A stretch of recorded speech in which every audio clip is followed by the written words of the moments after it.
Drivers, start your engines!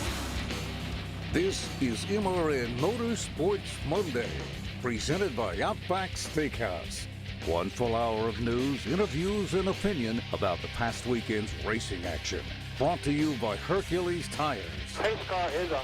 Now here are your hosts, Woody Kane and Joey Meyer. Green flag, green flag.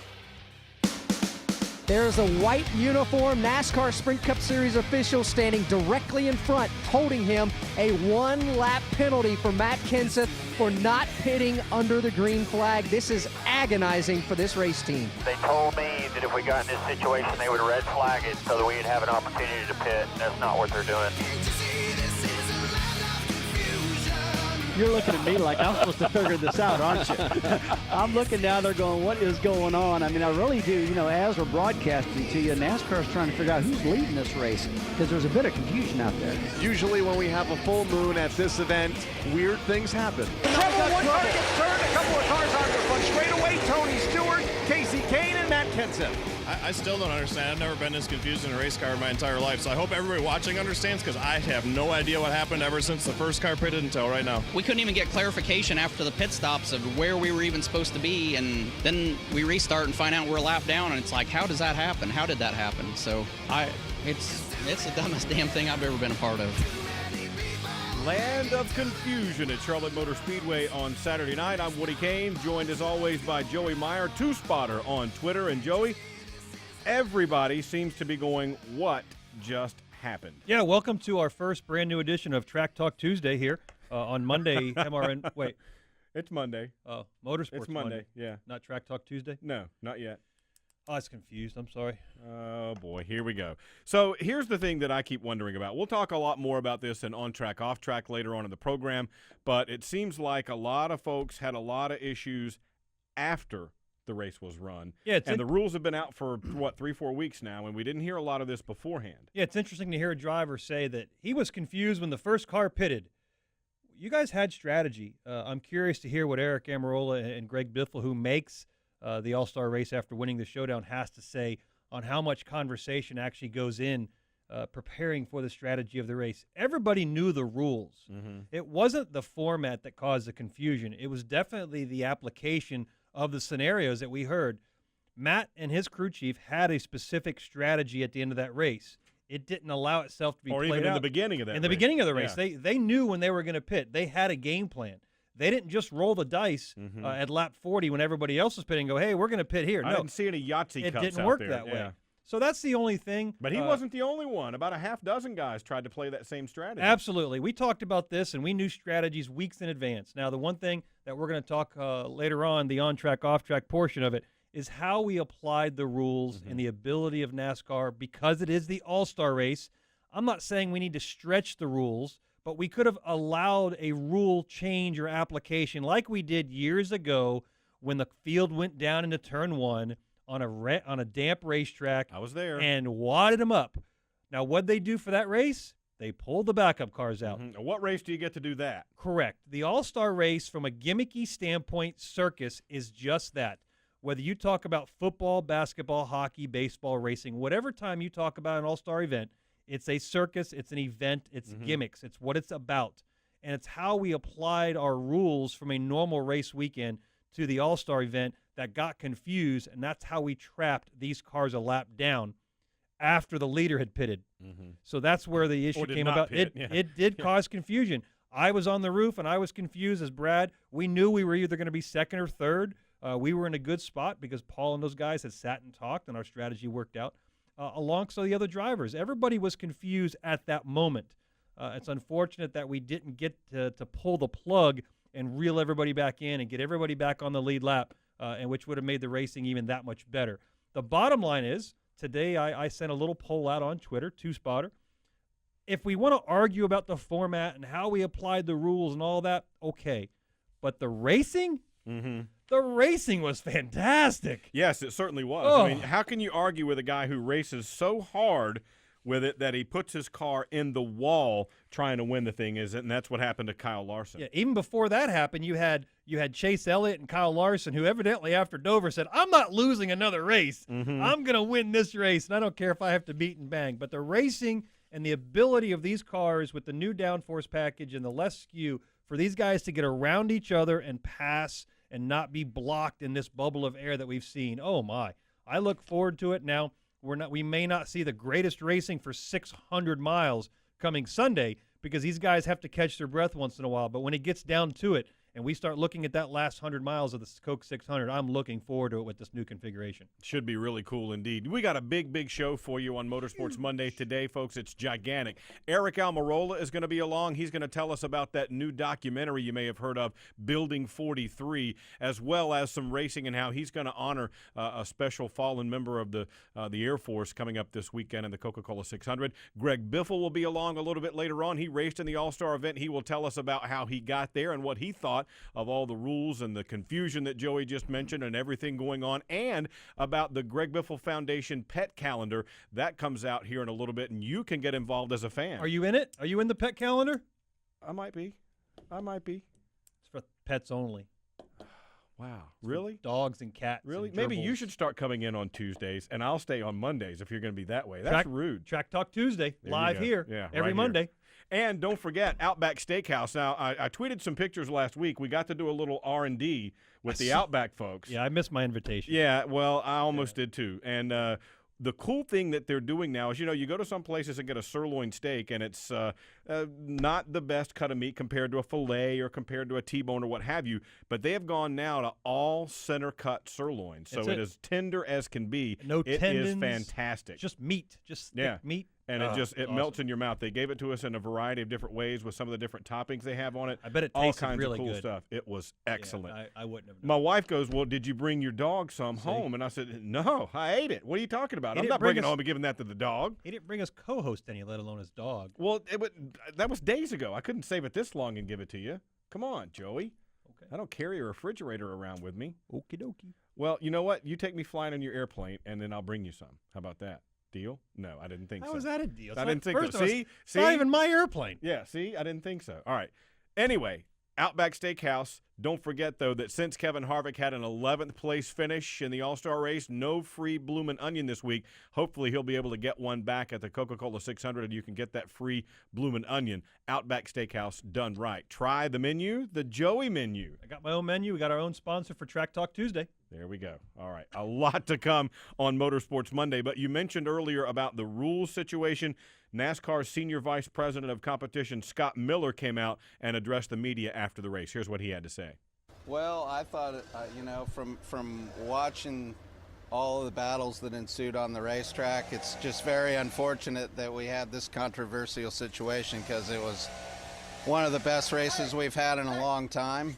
And, the really good part about it is, two of the future stars of the sport battled for the $1 million, and sparks were flying, and it was a fantastic finish. It's just very unfortunate that this situation cropped up, and there was a lot of people that walked away from here disappointed, and then we're disappointed as well that we're having to answer these questions. It would have been a lot easier if it would have just gone the way we hoped it would have. Two things jump out at me there right away. You see how I did that too, as in two spotters? See how I did that? Uh-huh. That's professionally done. Anyway, two things jump out at me. One, the guy who had the chainsaw or the weed eater going in the background, and somebody said, hey, cut that off. They were cutting grass. And two, Scott Miller's point that, guys, we just had a great race. I mean, a spectacular side-by-side duel with 2 laps to go between Joey Logano and Kyle Larson, who's starting to get red hot, by the way. That kind of gets lost in the shuffle. We had a pass for the lead in the last segment of the All-Star race. A lap and a half to go. Hasn't happened. In years. 7 years. 2009 was the last time we had a pass for the lead in the last segment, less than 5 laps to go. I would say the format worked pretty well to create environment where guys could pass with older, new, 2 tires, old tires, 4 tires. The idea worked. We're going to have growing pains, guys. We're going to have growing pains. Everybody complains with NASCAR because we change all the rules. The first thing everybody wants to do is do what? Let's change the rules in the format. We have to work with one thing and make it better till it doesn't work. Yeah. Yes, we can take this format, who my wife says I'm not being objectionable because my driver did the format. I don't care who did the format, but the 50-50-13 worked okay. What we did was we made 12th place too important. Yeah. Okay. And we made some mandatory rules that kind of confused guys. For some reason, my guy wasn't confused. My crew chief wasn't confused. Joey Logano, Todd Gordon wasn't confused. So we can move forward and make things better with this same format. All right, we got to take a timeout here on Motorsports Monday. Aric Almirola will be on the other side, but as we go out, let's hear from the winner of the Sprint All-Star race. And Joey Logano congratulating his crew chief, Todd Gordon, who made a fantastic call. But first, let's go to that battle that you had with Kyle Larson. I tell you, he's a hard racer. I watched him in the showdown earlier today, and I knew what I was up against. I knew he's going to run hard. I'm a hard racer. I knew it was going to be a fun battle for sure. And I got underneath him once, and I got to the outside one once. We went up high, and I got underneath him. I got loose underneath him, and I knew I had position on him going into the corner. And I had to keep him on my quarter panel and not letting him get to my door. And so I drove in there hard. And he was going to drive in there hard to keep my door. I was going to drive in there hard to keep him at my quarter. And, man, what a crazy battle. For $1 million at the end, this is the All-Star race. This is just it's special to be in the race. Forget winning it. It's so special. It's just neat to be in victory lane. This is MRN Motorsports Monday. Race on over to mrn.creekstonefarms.com now through June 8th and enter our Sizzle and Steak Sweepstakes, where you can win a gift certificate good for $500 in Creekstone Farms premium Black Angus beef and all-natural Duroc pork. No purchase necessary, open to legal residents of the 50 United States and District of Columbia who are 21 or older at time of entry. If you want America's best Black Angus beef ribeyes, fillets, all-natural pork tenderloins, baby back ribs, and more, you've got the green light. Go to mrn.creekstonefarms.com and enter today. In the Outback, we think the best part about racing is the noise, the engine, the pits, and a Kevin Harvick top 10 finish. Especially a Kevin Harvick top 10 finish. That's because if Kevin Happy Harvick, driver of the number 4 Chevrolet, places in the top 10 in today's race, there's free bloomin' onions this Monday. So you'll have a happy bloomin' Monday. Only at Outback Steakhouse. Valid with any purchase. One per table. Participation may vary. Registered trademarks used with permission. MRN On Demand. Listen or watch when you want and where you want. Find all of MRN's original programs in the Media Center at MRN.com, as well as YouTube, iTunes, Stitcher, TuneIn, and Race Day Nation on iHeartRadio. Find NASCAR Live, Motorsports Monday, Winged Nation, NASCAR Coast to Coast, Pod Tracks, Sling and Dirt, The Inside Line, and The Straight Line. Motorsports programs when you want, where you want. MRN On Demand. I'm Justin Allgaier, and you're listening to MRN Motorsports Monday with Joey Meyer and Woody Kane. It's Joey. I feel like Joey gets enough abuse. I'll leave it alone. We tried to egg him on and get him to beat you up a little bit there, and he wouldn't go for it. Well, because when you're gone, he fills in sometimes, so he wanted to make sure he still had that gig going on. That's okay. All right, let's go to the guest line right now and welcome in the driver of the number 43 Smithfield Ford Fusion from Richard Petty Motorsports, Aric Almirola. Aric, everybody seems to be still buzzing about the Sprint All-Star race. How about you? No, I'm not buzzing about it. I wasn't in it. I realize that, but I'm just thinking in terms of all the hoopla that surrounded it and what happened with the rules and all that. Man, it was just a crazy, crazy Saturday. Yeah, and that's exactly what they wanted. They got what they asked for. I thought it put on a good show. It was exciting. It was unexpected. Lots of twists, lots of turns. So it was good. Yeah, speaking of unexpected, you started the All-Star weekend sitting in the rain. We had no practice. We had no opportunities to qualify. The first laps on the track for you were in race conditions, new configuration with less skew. How do you prepare going in for one of those events like that? That's what you call a simulation race. You rely really heavily on your engineers and the simulation tools that you have to work with to try and get your setup as close as you can. And unfortunately for us, our first lap on the racetrack, like you said, was the first lap of the race for the showdown. And we missed our travel pretty bad. We were all over the racetrack and over-traveling our race car pretty bad. So that hurt us some, got us put behind a little bit, but we were still going to have a shot at racing our way in. And I was racing with Larson for second in the second segment with just a couple laps to go. because I wanted to be the first car to roll down pit road. I guess in hindsight, I could have just rode behind him and run third in that segment, and had a shot in those final 10 laps. But I pressed pretty hard to get by him, and I either made a mistake or the seam at the top of the racetrack had a weeper or water or something. But either way, I got really loose and got in the fence and pretty much killed the rest of our race there. Chatting with Aric Almirola, driver of the Smithfield Ford for Richard Petty Motorsports. Aric, let's back up a little bit now. You had the little bit of a hand injury there coming out of Dover. How's that now? It's doing a lot better. Yeah, I had a collateral ligament sprain in the lower part of my pinky. It hurt pretty bad for a few days, and it's been getting better and better every day. Because then the next day after that, you went up to Michigan and did the tire test up there, right? And you had some different low downforce stuff as well. Yeah, that's right. I got up Monday morning and went down to the hospital and got X-rays on my finger, and they put like a bandage with a silicone splint around my finger and taped it all up. And I went and got on an airplane and flew up to Michigan. We tested on Tuesday in Michigan with a somewhat of a new configuration for downforce, less overall downforce. Again, kind of like we've been seeing. What did you think of it? I thought it was fine. I thought very similar to what the step we took from last year, this year. Just less downforce, more off throttle time. So I liked it. I mean, Michigan's a really good place to experiment with stuff like that because it's a 2-mile racetrack and we're running 210 mile an hour around the racetrack. So, downforce is magnified the faster you go. So, I thought it was a really good test, and I'm excited to see whether or not we're going to race that when we get back. When we were there last year, we did an experiment in the race with more downforce and more that high drag package, which I guess NASCAR had high hopes that we were going to be able to get slingshots and draft each other and run 3 wide, and it just didn't work out. It didn't happen.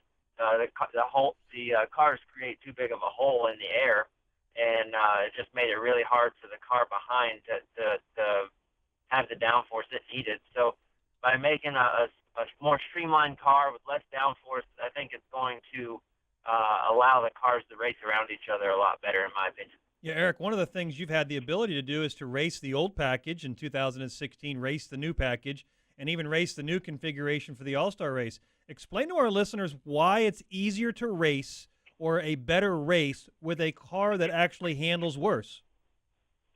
Yeah, so what happens is when a car handles really good with lots of downforce, it makes it a lot easier to run wide open. So imagine being on the interstate and you put your car on cruise control at 70 miles an hour because your car is driving comfortably and 70 mile an hour is the speed limit, and so that's what you do, and you put your car on cruise control at 70. Well, if everybody else around you puts their car on cruise control at 70, it's impossible to pass. Like that's just the way it works. Like you cannot pass anybody because everybody's going the same speed. That's exactly the same thing that happens to us. The cars are built so close on speeds, and our engine rules and everything are so similar that when everybody runs wide open, the car that has the best air is going to make the most downforce, and he's going to be able to run wide open. The car that's running second, he's going to have to let off the gas just a little bit more than the leader, so he's not going to be able to pass him. It's impossible. And then the guy in sixth, and the guy in 10th, and the guy in 15th, it just keeps getting worse and worse and worse with the air on his car, and it just makes it really difficult to race. So when you have cars that are handling bad by themselves because they have less downforce, the drivers are inside the race cars, they're letting off the gas, they're pressing the brake pedal. There's a lot of variation in speed, and you can actually vary your speed throughout the corner depending on if you drive it in further or before you let off the gas or if you lift earlier. So I think that just creates a lot better racing because, people are having to drive their cars and maneuver their cars. And if your car's driving bad by itself, it's not probably going to drive that much worse when you get in traffic. Yeah, fantastic. I know that that's going to be the case as well, and it seems like everything is moving in the right direction. Aric, one of the reasons we wanted to bring you on today is to talk about your Building 43 documentary over at Richard Petty Motorsports. This is like the second in a series that they've done. Tell folks a little about that because it sounds really cool. Yeah, it's really cool that Smithfield and everybody at NBC has taken an interest in doing this. And last year we did Chasing 43, which was a really cool documentary that they did on Richard Petty and myself and the race team. And this year they did Building 43. So it was a documentary on building they basically rebuilt the 1967 Plymouth that Richard Petty had so much success with. He won 27 races in one season, and he won 10 in a row. And just an incredible season, a season that will never, ever be duplicated or matched. So they recreated that and basically wanted to do a documentary comparing rebuilding the 67 Plymouth and that team versus the 2016 Ford Fusion and our current team at Richard Petty Motorsports. And so it's a really cool documentary that there's a small section about sort of me and my family and how I grew up and kind of comparing and looking at Richard Petty and his family and how they grew up, in Randleman, North Carolina versus me growing up in Tampa, Florida. So really proud of the opportunity to be able to do that with Smithfield and the people from NBC, and we got a lot of cooperation and help from the people at Ford to do it. So it's just a really cool thing, and I think it aired for the first time Saturday at 1 p.m., this past Saturday at 1 p.m. on NBC, and I think it's going to re-air several times throughout the year. And you can find all the information on when it's going to re-air through Richard Petty Motorsports' website and all their social media accounts. They're going to keep everybody up to speed on when that's going to re-air. Fantastic. Now, for the folks at home, Aric and his team sent over a little clip of the Building 43 documentary, so let's check that out right now, and we'll continue. What Richard Petty did in the 67 season will probably never happen again in our sports history. Richard Petty, king of NASCAR racing. They've won 10 races in a row. I mean, that's insane. Petty has made racing history in his 1967 Plymouth. Their secret to success was the team that they assembled had that never say die attitude. Our race team is getting back to that. We've been building race cars, we've been building our team, and it's all built up to this moment, and we're ready to go race. So there it is. And Aric, I was talking with you about this in Texas before it came out, and you were telling me at the time that the film crew really followed you and the family around quite a bit, right? Was that pretty out of the box for you having that happen? Well, I got to experience it last year, so I was a lot more familiar with it and a lot more prepared this year. But yeah, man, they stay with us for about 2 months, off and on, about every other day or every few days, and when they go back, the production crew goes back home for a week, and then they come back and spend about 2 weeks with us traveling around wherever we're going, and then they go back for a week back home. So we had them for just over 2 months, and yeah, they get involved in pretty much your everyday life, wanting to just kind of get a feel for what's going on, and they check.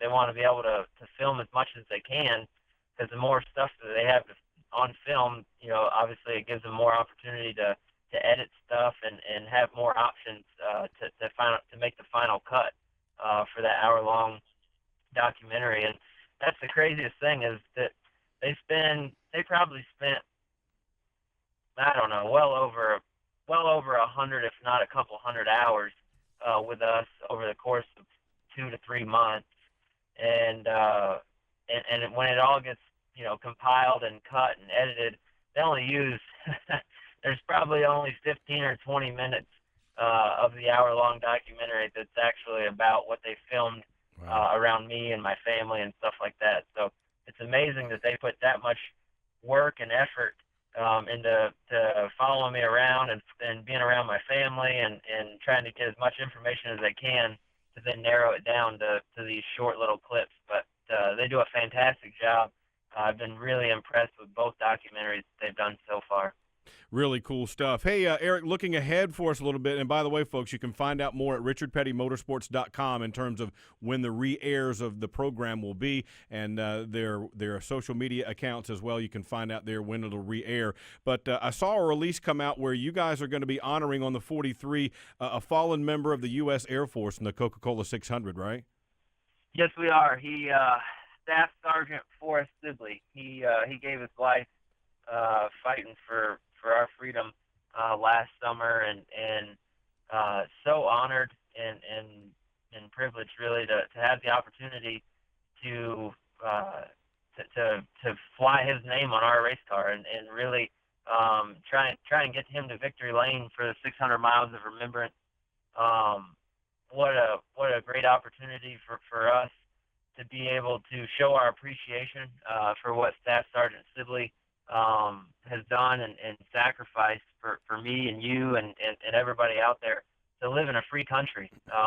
Just so amazing, and really I'm truly honored to have his name on my car. His family's going to come to the race. They're going to hang out with us. They're going to sit on the pit box. So just it's going to be a really cool weekend and a chance for us to remember the people that have given their life fighting for our freedom. I mean, we live in the best country in the world. There's no doubt about that. You can't argue that. There's obviously a lot of questioning in politics and a lot of different things, but when it comes right down to it, we live in the absolute best country in the world, and it's because of people like Staff Sergeant Sibley that fight every day of their lives until the very end of their lives to protect our freedom. And I'm so grateful for that and very, very excited about having the opportunity to have his name on our race car and represent him and his family. And hopefully we can get that U.S. Air Force Ford Fusion with his name on it to victory lane. That's fantastic, and look forward to seeing his name up on the windshield this weekend in the Coca-Cola 600. That's Aric Almirola. He is the driver, that number 43 at Richard Petty Motorsports. Catch Building 43 when it re-airs. It's a fantastic documentary. You'll enjoy it. Aric, we appreciate your time and look forward to catching up with you this weekend at the 600. All right, thanks, buddy. I appreciate it. Thanks, there you go, Aric Almirola. And, boy, they really have a lot going on over there right now. Spectacular stuff. Yeah, working for the King, 7-time champion. I worked for a privileged for Dale Earnhardt for 7-time champion. You knew his presence was around the building. Didn't matter who your boss was. Those guys over there experienced the exact same thing. Doesn't matter what department you're in, who's your boss is always the king. That's fantastic. Okay, another time out on Motorsports Monday. Greg Biffle joins us in studio on the other side. This is MRN Motorsports Monday. MRN's Winged Nation, presented by Sage Fruit on MAV TV every Saturday at 9:30 a.m. and again at 12:30 p.m. Steve Post and Ashley Strimmy give you a full half hour of sprint car news and interviews with the biggest names from the world of outlaws, ASCS, All-Star Circuit of Champions, Pennsylvania, Knoxville, the West Coast, and all dirt tracks in between. MRN's Winged Nation on MAV TV, presented by Sage Fruit, Saturdays at 9:30 a.m. and 12:30 p.m. Eastern on MAV TV. Live sports are the one true reality entertainment, where a single dramatic moment can become timeless. In NASCAR, Motor Racing Network's live broadcasts elevates your senses to the sights, sounds, and struggles taking place on the racetrack. One final lap in the Daytona 500. Joey Logano has the point. Junior crosses over. The power of radio to the imagination of the listener. Tune in to the Motor Racing Network. Visit MRN.com for an affiliate list in your local area. Being there matters, and your United States Navy protects and defends America on the world's oceans. Around the globe, around the clock, Navy ships, submarines, aircraft, and, most importantly, tens of thousands of America's finest young men and women are ready to defend America when piracy threatens global commerce, when disaster strikes, or when called upon by the Commander-in-Chief. Your Navy is there. When it comes to protecting and defending America, being there matters, and America's Navy is already there. Hi, this is Austin Dillon. Now back to MRN Motorsports Monday with Joey Meyer and Woody Kane. The battle for the lead is in turn 2. And it is Chase Elliott looking to the inside of Trevor Bayne, the new race leader, off of turn 2 and up the back straightaway. Yeah, Trevor Bayne doing a great job now as we are, the field slows down into turn number 3. Caution flag is out. First segment is over. Trevor Bayne will take the direct transfer into tonight's NASCAR Sprint All-Star Race. With a strong run for Landon Castle, but even stronger for Greg Biffle as he exits turn number 4. Second 20-lap segment is in the books. Greg Biffle will be advancing. He'll be going to tonight's NASCAR Sprint All-Star Race. What a run on Kyle Larson. He's there. Larson chooses the low side. Chase Elliott now alongside. They're side by side. Off turn number 4. Wheel to wheel for a spot. They bang off each other. Smoke billowing side by side across the stripe. They crash headed to turn 1. Kyle Larson by a fender in front of Chase Elliott will advance to the NASCAR Sprint All-Star Race. Boy, and that was just the setup for what was to come later that night at Charlotte Motor Speedway, the Sprint Showdown as part of the Sprint All-Star Race. Joining us now, the driver of the number 16 Cheez-It Ford. He raced his way into the All-Star Race and then had a top 10 finish there. Greg Biffle, welcome to the program, Well, man. thanks for having me. What a crazy, crazy Saturday we had. Did you kind of sleep all day Sunday? Yeah, I wish I would have. I was out on my boat playing a little bit with some friends and enjoyed the day off. But it was a crazy Saturday night. I mean, we didn't get to qualify, which really bummed me out. So I had to start, all the way in the back. But it was track position and trying to run all over that racetrack. One of the interesting things that we start with when we bring a driver in and we talk to him, we talk about, you show up at the track, you're at home. We have a lot of practice to work through. We didn't get on the track. You literally made your first laps on the track after it rained in race conditions with a brand new race package, no skew in the rear end. How much trepidation did you have going into it, and did it actually handle better or worse than what you thought of? It was really hard to tell with the skew. The axle changed a little bit. I mean, because we haven't been there since last year. So these cars drive different at every racetrack. But what was weird for us was, you're right, brand new race car. First lap for us was the green flag in the no practice for the showdown. So that was definitely interesting for us to do. Well, what did you think about the way those cars drove? I mean, we had a lot of different things that they're talking about using down the road, the fans underneath the car, the no skew that Joey mentioned. What did you think about how the car drove? I didn't see a lot different with the way the car drove. Like I said, I mean, it's a small change too. Mm-hmm. So I don't think, if it's going to save the teams, money and hassle and getting through tech and all those things, I think if it improves that end of it, I think it'll be better for us. But I really don't think it's a game changer. I think they need to come and take some side force away, cut the rear quarter panels up and shorten those up versus keep taking downforce spoiler away. You got to take some side force off of it. And sort of that's what the skew did, but the side of the car is still there. So when it does get a little sideways, you still have that effect. Need to lessen that effect. And, some of these guys will pay the price for overdriving a little bit. The car will spin out. Mm-hmm. So I think that's going to make better racing. 2016 brought the new low downforce package. We made a small adjustment in Charlotte. Are you a fan? Yeah, I am. I think we're definitely heading in the right direction. Like I said, I think more side force off the car would produce better racing even yet. But definitely heading in the right direction. I think the racing this year is definitely better. You said at the beginning of the year that we've turned the corner. We feel like we're moving in the right direction at roush-fenway. Your results have started to show that. Both you and your teammate Trevor Bayne raced into the All-Star race. Where do you feel like you guys are now in terms of relative to the rest of your competition? I mean, I want to be optimistic and excited about where we're at. But truthfully, I think we're about a 10th to 15th place team right now, which is a huge improvement from where we were. So, you see our finishes and you see where we're running. We're picking away at it. We're just right there. I finished 8th Saturday night. So, we're right there. We just have to we got to get from there to first, or work our way into that top 5. And that's where the wins will come from. You got to get running in the top 5.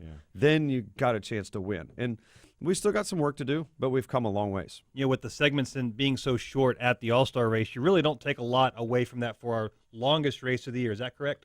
Yeah, I mean, it is. And, those 50-lap runs just start to, give us an indication what the car is going to drive like. So I think we learned a little bit for the 600. Were you surprised at how many guys, I guess it was a half dozen or so, maybe more, waited to the end of that first segment to the very end to make pit stops? Because about half the guys came in about halfway through that segment. Yeah, I mean, I was kind of paying attention to it, but really wasn't. I was busy inside there driving the race car, and there was all strategy all across the board. And, I think it really trapped me and a lot of guys when the 20 hadn't pitted yet, which we see that at normal races, if a caution comes out through a pit cycle. Yeah. One of the things after the post-race of the All-Star race, that the format got blamed for a lot of confusion. But let's back up to even before the race started. How much conversation did you have as soon as you got past the showdown and realized you were in the All-Star race for the unique format? How much did you and Brian Patty actually sit down and talk about it? Well, we talked a lot about it, and I like the idea of what they were trying to do. They're trying to create, some racing sort of to old tires, new tires, and whatnot. But what they did was they told us exactly what the three positions are. We're going to invert the field, call it invert the field. Sure. You're going to make everybody pit. Within this window, yeah. They should have said it's going to be 6, 8, 10, 12, or 14. We don't know what, but we're going to draw a number out of a hat, and that's the amount of cars that are going to stay on the track. Yeah. And then everybody else got to pit. Instead of saying 9, 10, or 11, well, Jimmy Johnson just slows down and finishes 12th. That way he's guaranteed to be first, second, or third. Yeah, coming out. And that strategy would have worked for him if it not been only 15 cars on the lead lap. Yeah. That strategy would have worked. Yeah. So, and then NASCAR's rule, you got to race 100%, right? I watched the 48 just, go. I went right by him, and he didn't look like he was trying real hard. So I didn't. They got to make it more mysterious, and the fans are confused already. Yeah. But I think we could do a better job of explaining it. Yeah. And the way they did it at our short track is they had a wheel with the numbers on it, and they spun the wheel, and wherever it stopped, that's how many. That's how many we're going to invert from qualifying. Right. I'm going to ask you, if a perfect situation played out, do old tires win or new tires win? Old tires wins. Do they? Yeah. Still? Yeah. Old tires wins, because here's the thing.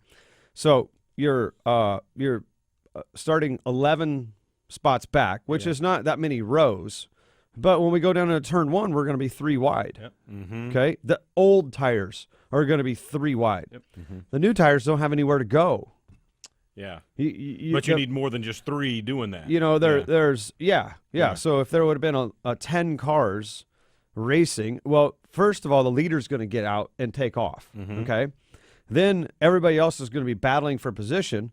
By the time the new tires, gets his way, he's not going to catch that leader that's way out there. Yeah. Now I may be wrong. Now if you have a couple restarts and you leapfrog a few positions and bunch the field back up and then go green, now we got 4 to go or something. Yeah. Now maybe new tires wins. Well, I remember asking you after you won your segment in the showdown what was going to be the key, and you felt at that time, just like you're saying now, track position is going to be king. Yeah, I mean, once I got out there and took off, even I had that much distance, even if those guys had new tires, they're going to be catching me, but and they didn't have any traffic either. Yeah, absolutely. It's hard to pass.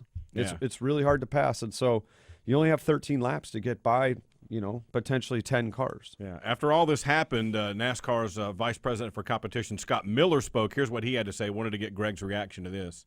Okay, so we had obviously a format here that we've never done before, and we worked diligently trying to come up with every scenario and an answer for every scenario that might crop up. This is not something that we do every day with this type of race. So we ran into a situation where our race procedures didn't give us the opportunity for a wave around, and it created a lot of confusion. And it's something that we certainly, if we continue on with this format, we have to look at. But you have to expect that certain circumstances are going to happen in this type of race, and we had one crop up tonight that maybe we could have been a little bit more ready for and weren't. So that's basically where we were there. There you go. So, I mean, is it as simple as the wave around? It is, and they missed the huge opportunity when they penalized the 20, or let me rephrase that, when the 20 pitted, the field should have waved around. Right. There's no leader now. Thank you. Yeah. Because for a while, TV was the having leaders, Casey Kane up front. The and leaders he was a lap down. The leaders behind us, so they wave us around. It's simple. Pit next time by. And there you go. Same thing you do every week. That decision is easier than pulling your backup cars out when we wad them up in turn 1 when we went back raining years ago. Absolutely. That decision is 10 times easier. Yeah, and what they should have done is they had a second chance to fix it after the pit stops. They should have said, okay, let's wave around those cars now. The ones that are one down. I got you. Because, just pull out a line. However you went in pit road, it came out pit road, right? So that guy took 2, I took 4. Somebody beat me, I beat somebody else. Just move over, hold your track position, move over, wave around. And then we're good to go. We're good to go. So 2 opportunities, I in my opinion, missed. And I'm sure they're looking back going, well, that was a basic opportunity, or that was a basic, thing we missed. And in the heat of the moment, you got to make decisions quickly, and just got away from them. Didn't happen that way. Go ahead. One of the things in 2016, you're not dealing with a new team. You've been with Roush-Fenway for years. You have a same car number, similar sponsors, but one of the things you're dealing with, new crew chief and a new spotter. That takes a lot of effort on your part. It does. Freddie's doing a great job, and it does take a lot, communication between Brian and I. I'll admit, and that's partially my fault, is as good as it needs to be yet. And that's that relationship still got the shiny new on it. You still got the shiny new on it, so we're getting to understand each other better every week, and I think our results and our performance is showing that we're getting used to understanding each other a little bit more. Stats don't lie, that's for sure. Right. All right, now enough about all this racing stuff. Why we really had you here was to talk about the Greg Biffle Foundation. Your pet calendar is coming out, the 2017 version, and there's a way for fans to get involved, right? Yeah, it's we're really excited about it. It's been one of our best things for fundraising money throughout the years, and all the fans come up to me and they say, I want to be in the calendar. I want to be in. How can I be in the calendar? And not only fans, just anyone, right? So we brainstormed an idea of to sell raffle tickets to help raise money, and also an auction. If somebody says, "Hey, I'm going to be in the calendar. I'm going to make a donation, and I'm going to buy my way in," and we're doing a collage of 4 people, fans, or whoever wins the contest to get in. So all that information is on GregBiffleFoundation.com, and then the bidding is on, the raffles NASCAR Foundation's doing the raffle. You can't be honest. It's for dog. Well, no, wait. Let me show you something now. Now, as a matter of fact, MRN is going to be in. There's our photo that's going to be on. You see the social media there, Biffle for Animals and photo GKP that will get you a little more information about it. You can also find out more at GregBiffleFoundation.com. So, Greg, tell folks about your foundation and how it got started and where the proceeds go from the pet calendar. Absolutely. I'm really proud of, I can't say 100%, so I have to say 99% of that money that we collect, we donate out to, adoption programs, no-kill shelters, spay and neuter, low-cost spay and neuter, places. So all across the U.S. So people send in grant applications, and every November, December, we go through the applications. And, I love doing it. I love animals. Grew up with dogs and cats my whole life. And, I just felt all the drivers were creating foundations and doing things. And, this was an area that wasn't, anybody doing anything. And we said, hey, we'll go that way. Because we donate to, children's causes and all kinds of things. So, at Martin Truex's catwalk the other night. So, we love to do that, and we want to do something for animals. Well, this might shock you, but Joey actually has a couple of dogs, and they like him. There's 3 rescues sitting in my house right now, probably watching the show. Yeah, they're watching the show. Our dog adopted us. We didn't adopt her. Or She just showed eating up. something out of the cabinet. Without a doubt. Yeah. Fantastic. GregBiffleFoundation.com is where you can get more information. You can find a way to get involved in the calendar. Help out, folks. It's a really cool cause. And, Greg, we appreciate your time coming by and laying a little wisdom on us about the All-Star race and the great cause you're working for as well. Appreciate it. It was a lot of fun. All right, Thanks, guys. Time out here on Motorsports Monday. A lot more is ahead. On track, off track is just around the corner. This is MRN Motorsports Monday. In the Outback, we think the best part about racing is the noise, the engine, the pits, and a Kevin Harvick top 10 finish. Especially a Kevin Harvick top 10 finish. That's because if Kevin Happy Harvick, driver of the number 4 Chevrolet, places in the top 10 in today's race, there's free bloomin' onions this Monday. So you'll have a happy bloomin' Monday. Only at Outback Steakhouse. Valid with any purchase. 1 per table. Participation may vary. Registered trademarks used with permission.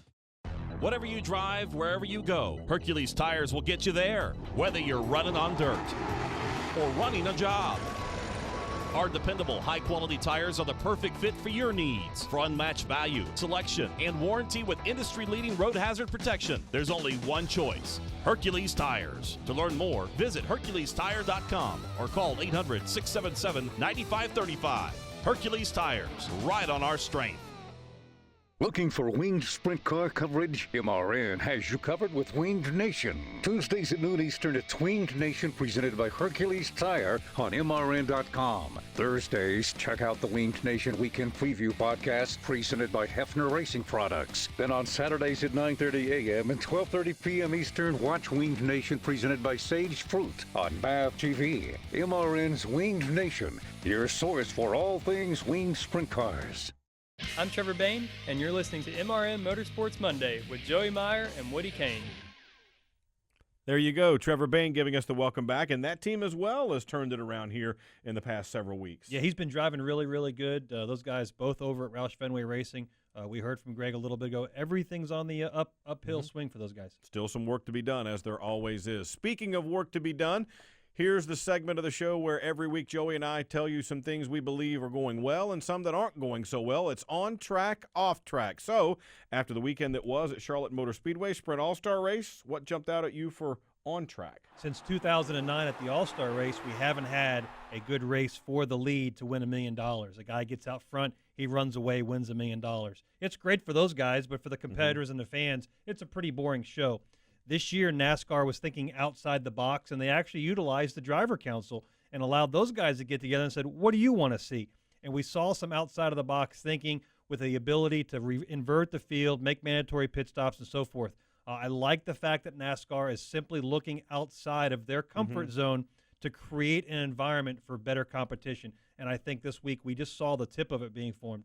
Well, Twitter's been telling me for the better part of 2 days now that Brad Keselowski made them adopt this format. 100. Oh, it was his fault. Yeah, he forced them, held a gun to their head and said, this is my format. Now, he has a lot of power in this sport. We have to remember that. Evidently he does. All right. My on track is Charlotte Motor Speedway itself, because with all the rain, everything going on at the track, they did a cool thing with what they called a rain party, where they got some drivers to go out and mingle with fans in the concourse area. That happens at a lot of tracks every week, but they did this when they knew what was going on weather-wise. And with all the stuff going on these days at tracks in terms of concerts and other activities to do, that was just a really cool shift for them to say, okay, we got this problem. How do we deal with it? And they brought Dale Earnhardt Jr. was one of them. I think Ryan Blaney was another one, under the grandstands and out into the concourse area to deal with fans and talk to them and interact with them. Not to mention how well their operations crews performed with, I mean, we had torrential rains a couple of different times during the week, and to be able to get that thing in the way they did,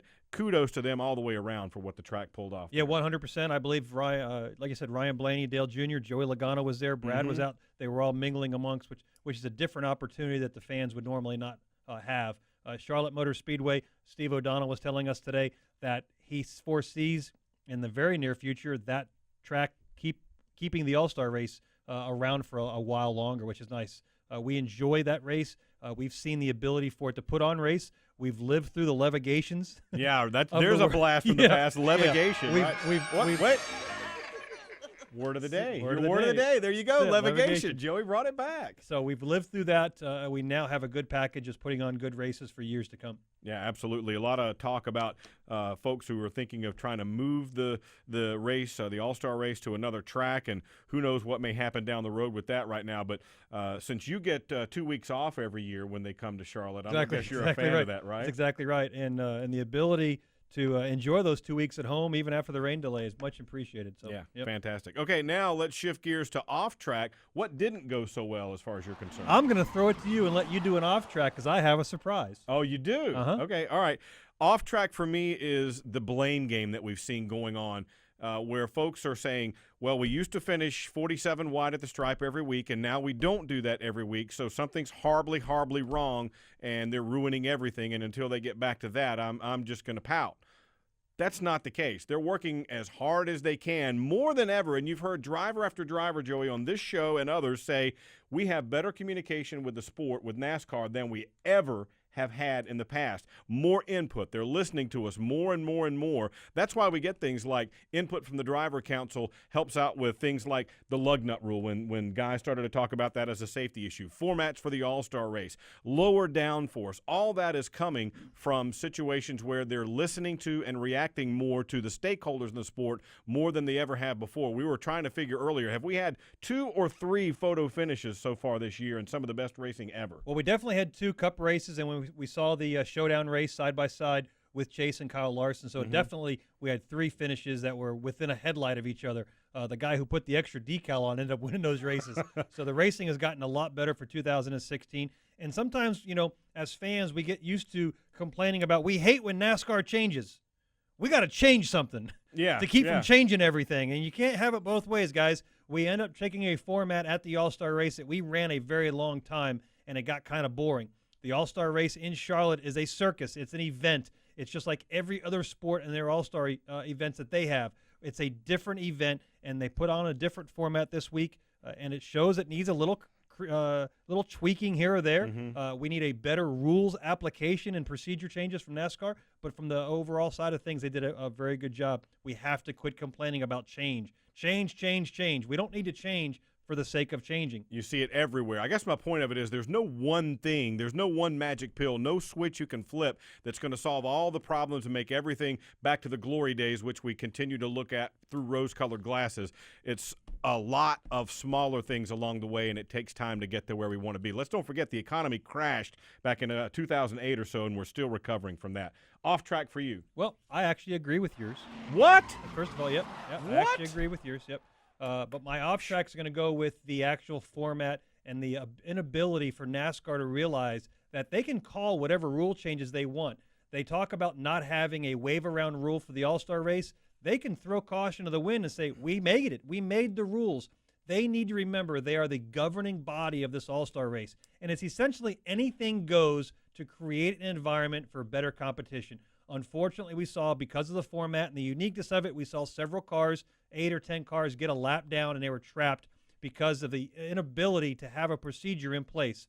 We had this format for a number of weeks. They ran through a number of scenarios. It wasn't like they stuck their head in the ground, only looked at the format and said, oh, let them go with it. They utilized the opportunity to come up with different scenarios. But because the crew chiefs were involved, they thought outside the box, a larger box than NASCAR. What? Crew chiefs kind of took things to the limit? A larger box, and unfortunately came up with a scenario that NASCAR didn't have planned for. They need to think on the fly a little quicker at these events because it's an all-star event. We don't care what happens. We don't care what point. It's not a points. It's simply a circus event, and we could have done a better job with that on Saturday. NASCAR even admitted it. So kudos to those guys. We're going to see a better opportunity next year's All-Star race, and I look forward to a similar format, just with better procedures in place. Fantastic. Ultimately, as Scott Miller said way back when in the show, we wound up with a pretty darn good finish. Racing was fantastic. These new rules packages that we've been begging for, we've heard Aric Almirola and Greg Biffle both say these cars are harder to drive. They're off the gas, they're on the brake, and that allows for more passing opportunities.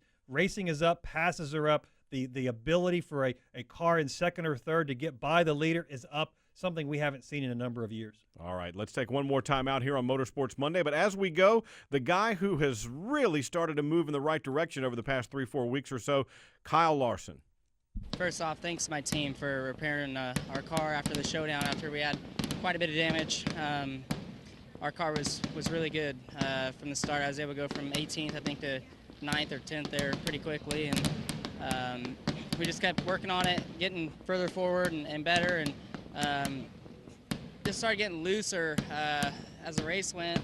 Joey was able to get close to me and try moving around at that point, and yeah, he did a good job side drafting me and get me slowed down enough to get, just got loose, getting in the corner, and was going fast and got loose, lost control, and hit the wall. So disappointed. I feel like I keep letting my guys down, but thanks to them and everybody at the race shop for working hard, getting our race cars a lot better. It's been fun recently to run up front, contend for wins. I just got to figure out how to do it. This is MRN Motorsports Monday. Ready to take the training wheels off your race scanner? Go to fanvision.com and upgrade your experience with FanVision. Not only will you be able to hear the race, Dale Earnhardt Jr. gets a good run, drafting help from Kyle Busch and Kevin Harvick. Jr. again pulls up alongside for the race lead. you'll see every moment through live video, instant replays, live stats, and more. Hi, I'm Jamie McMurray, driver of the #1 Cessna Chevrolet, and I never go to the track without my FanVision. So go to fanvision.com to rent or buy yours today. In the Outback, we think the best part about racing is the noise, the engine, the pits, and a Kevin Harvick top 10 finish. Especially a Kevin Harvick top 10 finish. That's because if Kevin Happy Harvick, driver of the #4 Chevrolet, places in the top 10 in today's race, there's free bloomin' onions this Monday. So you'll have a happy bloomin' Monday. Only at Outback Steakhouse. Valid with any purchase. One per table. Participation may vary. Registered trademarks used with permission. When the smoke settles, the entertainment never stops. I feel like experience kind of outweighs youth. On race weekends, your favorite NASCAR personality is an everyday superhero. Kyle Busch driving for his life right now. But when they leave the racetrack, they're just like everyone else. Our lives are so much different than what people may think they are. I'm Susie Armstrong. Join me on a daily journey as we discuss the hot topics and engaging personalities of NASCAR Nation. Ned Jarrett's World of Racing, weekdays on the Motor Racing Network. Hi, this is Greg Biffle. You're listening to MRN Motorsports Monday with Joey Meyer and Woody Kane. How about that? Worked out pretty good. Greg Biffle welcoming us back. He was really spectacular earlier in the show. Great interview, an awesome opportunity coming from an owner of 3 rescue dogs. The effort that he puts forward with the pets and the foundations, and a nice picture of you and your dog there at the MRN guys. So that was really cool. I like to see all the drivers get involved. Martin Truex Jr. had the catwalk with the kids, and there's just so many things that go on behind the scenes that the drivers do that are above and beyond that most people get a chance to see, and that's just one of them. Yeah, GregBiffleFoundation.com to find out a little more on that. Now, by the way, we do have our fan forum hotline, 844-4ASK-MRN. We have a question coming up from Stephen in Lenoir, North Carolina on that. I was just wondering, since its inception in the 80s, why has the All-Star race always been chosen for Charlotte rather than switching from track to track? I know it was in Atlanta one year, but why was it chosen for Charlotte specifically? Yeah, a lot of it has to do with simply the travel that the teams do throughout the year. And we had Charlotte because that's essentially our home track. Now, some teams like Denver, Colorado-based Martin Truex's team, they have to travel in. RCR has to travel from Greensboro, but essentially it became a hometown race that we got to wrap our arms around. I would like to see more involvement with the Hall of Fame and being able to get the All-Star race and the Hall of Fame more involved with our postseason activities as well, because Charlotte does offer such a good opportunity for the teams to be at home and put on a good showcase. Charlotte is a good racetrack, and it provides good racing. Speaking of that, they're going to announce the new class for the Hall of Fame coming up this week, and we'll have coverage of that here on Motor Racing Network. Also on Tuesday, if you're watching us live on Monday or the replay on Tuesday, NASCAR Live will be live at Tom Johnson's Camping Center right near Charlotte Motor Speedway. You can check that out there. It airs at 7 o'clock Eastern Time on on Tuesday night. And don't forget as well, we've got a lot of action coming up through the week here on MRN. But, Joey, as we get forward to the 600 quickly, what can we look for there? A test of endurance. Yeah, it's our longest race of the year, man. It's 600 miles. It starts in the sunlight, ends at the very late night on Sunday night. Drivers have to have a lot of fatigue endurance and get to the end of that race without breaking something. It's fantastic. We'll see it all. We'll talk to you about it Monday on Memorial Day. We will be here, so join us then. I'm Woody. He's Joey. We'll see you on Motorsports Monday every Monday at noon Eastern Time live.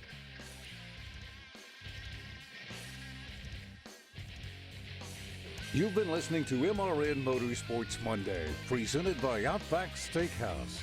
Tune in again next Monday at noon Eastern for all the latest news, results, and interviews from NASCAR on MotorRacingNetwork.com. Brought to you by Hercules Tires. MRN Motorsports Monday is also available on demand at the MotorRacingNetwork.com Media Center. Or you can download it from iTunes or Stitcher. MRN Motorsports Monday is a production of the Motor Racing Network. All rights reserved.